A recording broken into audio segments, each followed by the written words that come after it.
पिछले साल बांग्लादेश में हुए छात्र आंदोलन के प्रमुख नेताओं में शामिल शरीफ उस्मान हादी की मौत के बाद देश की राजधानी ढाका समेत कई इलाकों में हालात बेहद तनावपूर्ण हो गए हैं। गुरुवार को हादी के निधन की खबर सामने आते ही ढाका के धानमंडी, शाहबाग और आसपास के क्षेत्रों में भारी विरोध प्रदर्शन शुरू हो गया, जो देखते ही देखते हिंसा, तोड़फोड़ और आगजनी में बदल गए।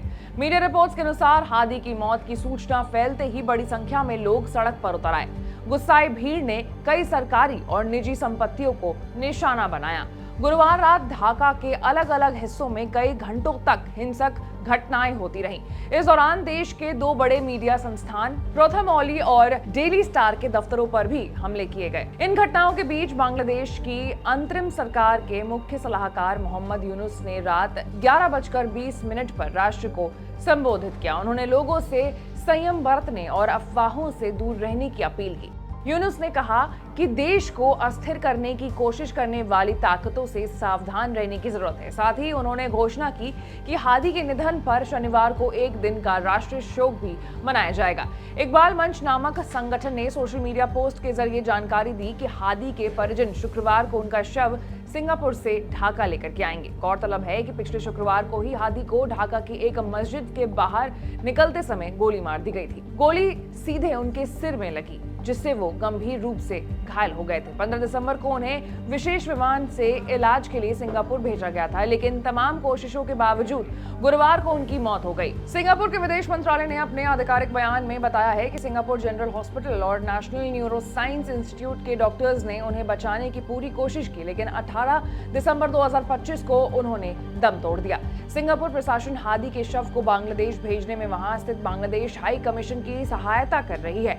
हादी की मौत पर बांग्लादेश नेशनलिस्ट पार्टी यानी बीएनपी के कार्यवाहक अध्यक्ष तारिक रहमान, जमाते इस्लामी और नेशनल सिटीजन्स पार्टी यानी एनसीपी समेत कई राजनीतिक दलों ने शोक व्यक्त किया है। जैसे ही ये खबर फैली, समर्थक और छात्र संगठन सड़कों पर उतर आए। प्रदर्शनकारियों ने ढाका में प्रथम ओले और डेली स्टार के दफ्तरों के अलावा धानमंडी 32 स्थित शेख मुजीबुर रहमान के आवास और चायनाट सांस्कृतिक केंद्र पर भी हमला किया। इन जगहों पर जमकर तोड़फोड़ की गई और आगजनी की घटनाएं भी सामने आई। चटगांव, राजशाही और अन्य कई शहरों में भी हिंसक प्रदर्शन दर्ज किए गए हैं। ढाका पुलिस के अनुसार धानमंडी 32 में स्थित ऐतिहासिक इमारत, जो बांग्लादेश के संस्थापक राष्ट्रपति शेख मुजीबुर रहमान का निवास रही है, वहीं पर दोपहर के समय भी तोड़फोड़ हुई है। इस दौरान जेसीबी मशीनों का भी इस्तेमाल किया गया। 5 अगस्त 2024 के बाद ये दूसरी बार है जब इस इमारत को निशाना बनाया गया।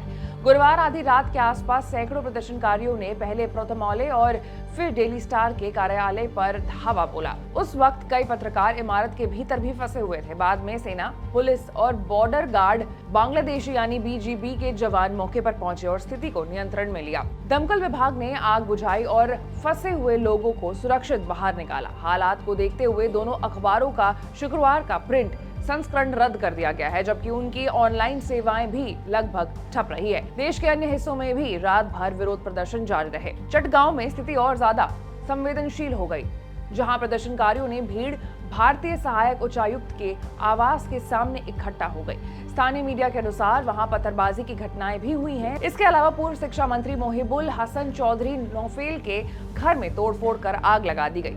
राष्ट्र को संबोधित करते हुए मोहम्मद यूनुस ने कहा कि इस जघन्य हत्या में शामिल सभी दोषियों को जल्द से जल्द कानून के कटघरे में लाया जाएगा और किसी को भी बख्शा नहीं जाएगा। उन्होंने ये भी भरोसा दिलाया है कि सरकार हादी की पत्नी और उनके इकलौते बच्चे की जिम्मेदारी उठाएगी। शरीफ उस्मान हादी पिछले साल अगस्त में शेख हसीना सरकार के खिलाफ हुए उग्र छात्र आंदोलन के प्रमुख चेहरों में से एक थे।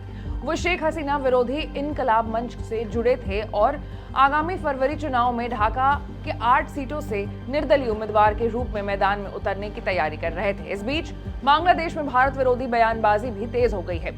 हाल के दिनों में कई नेताओं ने भारत पर आरोप लगाया है, जिससे दोनों देशों के जो रिश्ते हैं उसमें खटास आई है। शेख हसीना के सत्ता से हटने के बाद से भारत बांग्लादेश संबंध लगातार तनाव के दौर से गुजर रहा है। आपकी क्या राय है? कमेंट्स में बताइएगा।